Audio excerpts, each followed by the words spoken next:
আজ 16 আগস্ট 2025। দৈনিক যুগান্তর প্রধান শিরোনাম। নানা খাতে কাজ করছেন 19,000 ভারতীয়, জরিমানা দিয়ে দেশ ছাড়ছেন অবৈধ বিদেশিরা।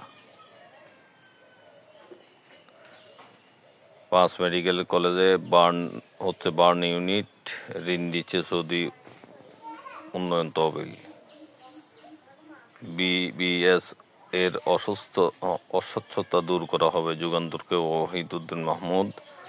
আওয়ামী লীগের আমলে ব্যাংক খাতে লুটপাট, 3 গভর্নরের বিরুদ্ধে তদন্ত।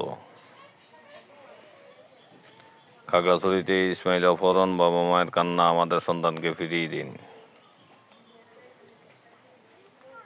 তদন্ত কমিটিতে সেই ব্যর্থ ইউএনও, সাদা পাথর লুট।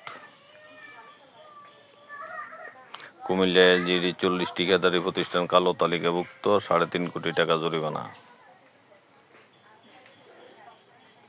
ধানমন্ডি 32 নম্বরে দিনভর উত্তেজনা, সিপিবি জাসদের আলোচনা সভা, বঙ্গবন্ধুর 50তম শাহাদাত বার্ষিকী। নির্বাচিত সরকারের কাছে ক্ষমতা হস্তান্তর করে নিজের ঠিকানায় ফিরে যাব। ফুটবল খেলা নিয়ে সংঘর্ষ, নিহত 2।